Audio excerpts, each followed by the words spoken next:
예, 오늘은 이사야서 28장서부터 35장까지의 말씀, 장수로는 적죠. 그렇지만 내용이 굉장히 많기 때문에 그 전에 먼저 함께 이사야의 개론적인 것들을 다시 한번 보려고 합니다. 이사야를 보게 되면 몇 가지 주요 단어들, 개념들이 있습니다.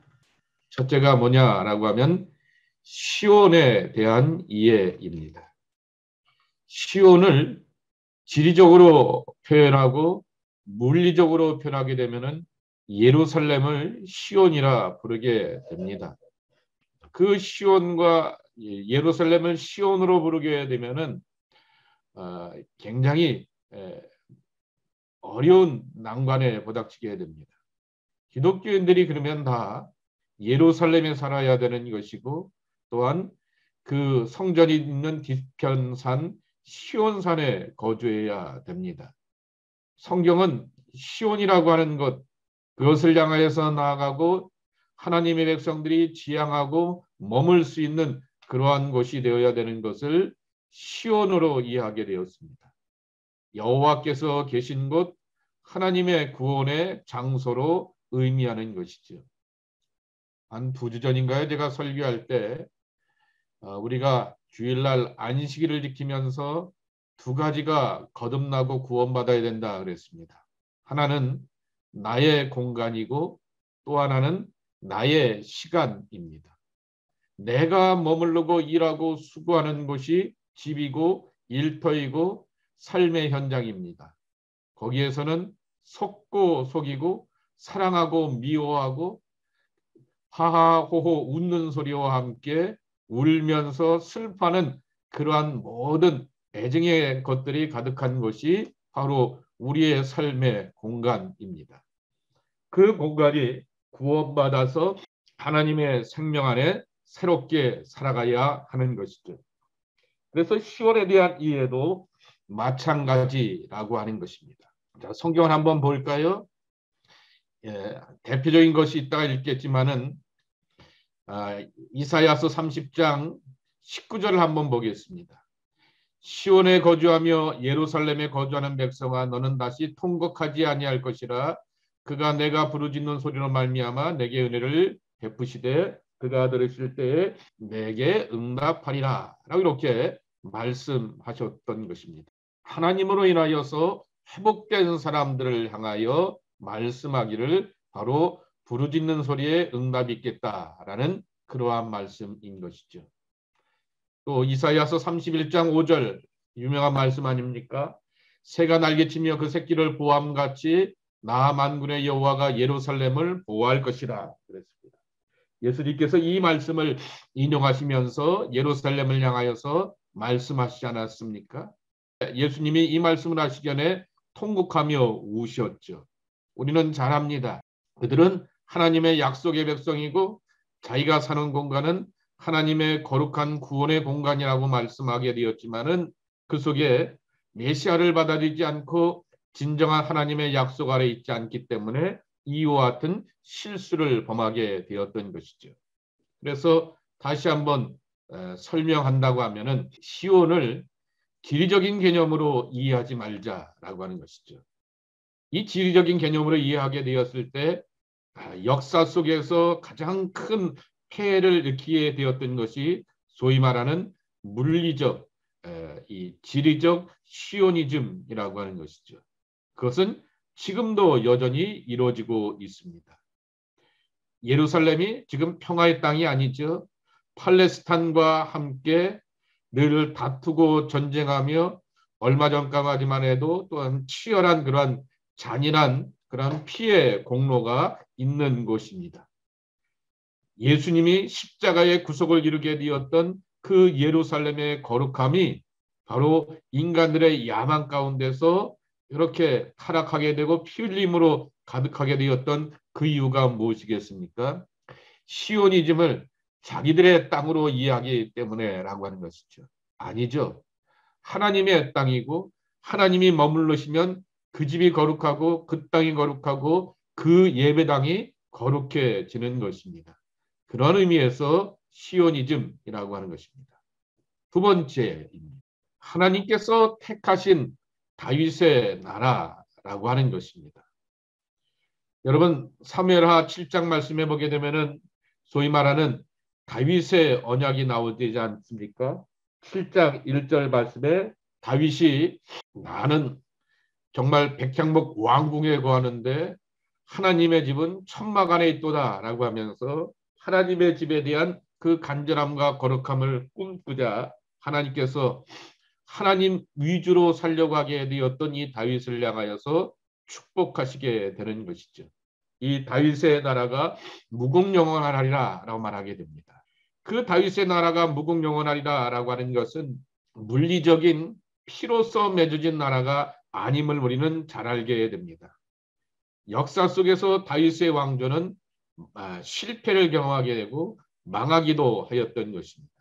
실제로 사무엘하 7장 16절 말씀에 보게 되면은 내가 이스라엘 자손을 애굽에서 인도하여 내던 날부터 오늘까지 집에 살지 아니하고 장막과 성막 안에 다녔나니 라고 말씀하시면서 하나님의 성전이 그 성막 안에 있다라고 말씀하시게 되었지만은 그러나 그 이스라엘 다윗의 나라가 망하는 그러한 경험들을 하게 하셨죠.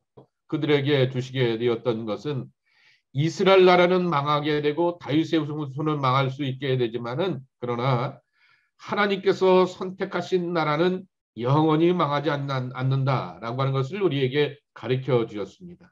그것이 메시아 왕조이고 그 메시아 되시는 예수님께서는 하나님의 나라라고 하는 이 영원한 하나님의 나라 다윗의 나라를 우리에게 말씀하여 주셨던 것입니다. 미래의 메시아적인 통치가 이루어지는 하나님의 나라를 우리가 기대하고 꿈꾸라라고 하는 것이죠. 이사야서 32장 1절 보라 장차 한 왕이 공의로 통치할 것이요 방백들이 정의로 다스릴 것이며 라고 말씀하십니다. 그러한 대표적인 말씀을 기억하면서 우리가 그러한 모습 속에서 하나님의 나라를 꿈꾸는 자로 살아가야 하겠다라고 하는 것입니다.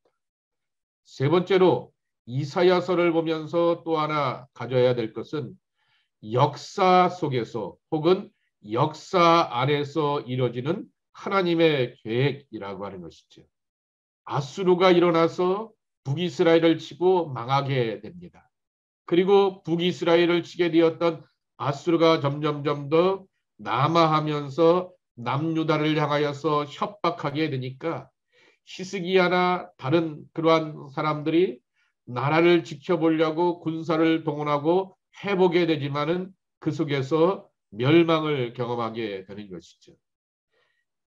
북이스라엘이 명하고 남유다가 명하게 되니까 우리의 삶은 끝났다라고 말하게 되지만은 그러나 하나님께서는 전혀 뜻밖의 나라를 통하여서 뜻밖의 손길을 통하여서 하나님의 구원을 이루어 가시는 것을 우리가 배워보게 되는 것입니다.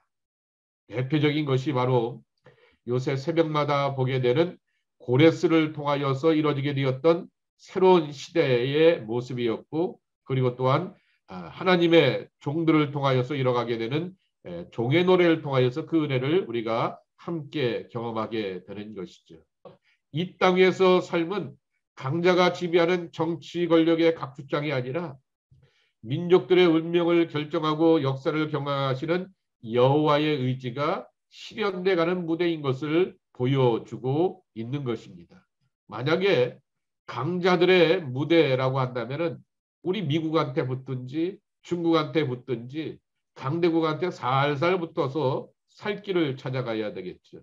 정말 하나님 앞에서 우리가 살아가야 될 소망은 하나님이 보호하사 하나님의 돌봄과 사랑과 소망으로 살아가는 그러한 모습이 되어야 하는 것입니다. 네 번째, 세 번째가 아니라 네 번째죠. 메시아적인 통치입니다. 이 하나님께서 특히 다스리시는 역사 속에서 이뤄가시는 것을 우리는 메시아 통치라 말하게 됩니다. 그 메시아 통치는 종말론적인 세계인 것이죠. 그러니까 여기서 대안을 꿈꾸지 말라라고 하는 것이죠. 이 땅에서 대안을 꿈꾸는 것이 아니라 이 땅은 맛배기입니다. 뭘 맛봐요? 천국을 맛보는 것이고 하나님의 사랑과 소망을 맛보게 되는 것이고 하나님의 구원과 돌봄을 맛보는 것입니다. 그리고서는 우리가 꿈꿔야 될 것은 그날의 백성이 되는 것이죠.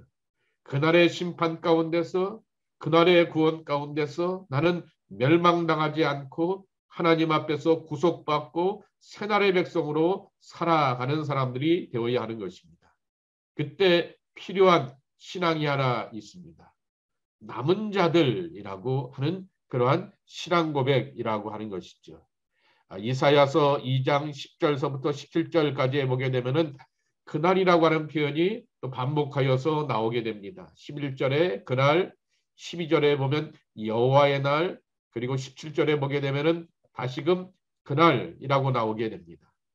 조금 이따 읽게 될 28장의 말씀에도 보게 되면은 그날이라고 하는 것이 나오게 되고, 그 영화롭고 높은 면류관을 우리에게 주실 것이다 라고 말하게 되는데, 그 명화롭고 높은 면류관을 누구에게 주냐라고 하면 남은 자들에게 준다라고 이렇게 말씀하고 있는 것입니다. 이 이사야의 네 가지 주제의 말씀을 기억하면서 오늘 통독에 여러분 함께 동참해 보시기를 바랍니다. 이제 여러분의 성경 이사야서 28장을 준비해 주시기를 바랍니다. 35장까지의 말씀, 이렇게 긴 말씀이라서 짧게 보았는데요. 35장 말씀이 너무 좋지 않아요? 그래서 갑자기 읽는데 도전이 되더라고요. 과연 제가 이걸 할 수 있을까? 그러는데 한번 35장을 암송을 한번 해봐야겠다라는 그러한 생각이 들게 됩니다. 저만 하지 않고 요새 암기력이 우리가 점점 떨어지지 않습니까? 그거는 뭐 한번 도전해 보자고요. 그래서 한번 35장을 한번 암송해 봐야겠다라는 마음이 들게 되는데, 지금 줌으로 들어오신 분도 계시고 유튜브로 들어와 계신 분들도 몇 분 계시는데, 한번 한 주간 동안 35장의 말씀을 한번 암송해 보았으면 좋겠습니다. 그래서 이 35장에 있는 그 희망의 참 메시지가 정말 팬데믹 이후에 새날을 살고자 하는 약속의 자녀들을 향한 그러한 축복의 메시지가 되었으면 참으로 좋겠습니다. 자, 기도하고 마치도록 하겠습니다. 하나님 아버지 감사합니다. 오늘도 저희들 함께 하나님의 말씀을 나누고 이사야의 말씀을 묵상합니다. 정말 그날을 기다리는 남겨진 자가 되기를 원합니다. 하나님의 말씀을 묵상하고 기도하며 경건과 거룩으로 살아가는 그날의 백성이 되기를 원하고 남은 자의 복을 누려가는 하나님의 자녀들 되기를 원합니다. 하나님, 오늘 새벽의 말씀에도 있듯이 우리를 향한 하나님의 AS 워런티 기간은 계속되지만은 내가 나의 잘못과 허물로 망가지게 되었던 것, 고칠 길이 없는 것을 기억하오니 하나님, 우리가 하나님의 은혜와 구원을 잘 알고 있기에 악으로 가는 것이 아니라, 세상의 방법으로 가는 것이 아니라 하나님의 말씀을 붙들고 의지하며 하나님의 뜻으로 살기에 부족함이 없는 복된 주님의 자녀들로 지키시고 축복하여 주옵소서. 감사하고 예수님의 이름으로 기도하옵나이다. 아멘. 하늘에 계신 우리 아버지시여, 이름이 거룩히 여김을 받으시오며 나라가 임하시오며 뜻이 하늘에서 이루어진 것 같이 땅에서도 이루어지이다. 오늘 우리에게 일용할 양식을 주시옵고 우리가 우리에게 죄진 자를 사하여 준 것 같이 우리의 죄를 사하여 주시옵고 우리를 시험에 들게 하지 마시옵고 다만 악에서 구하시옵소서. 나라와 권세와 영광이 아버지께 영원히 있사옵나이다. 아멘. 자, 감사합니다. 다음 또 금요일 날 그리고 내일 모레 주일 날 또 교회에서 뵙도록 하겠습니다. 고맙습니다. 안녕히 계세요. 예.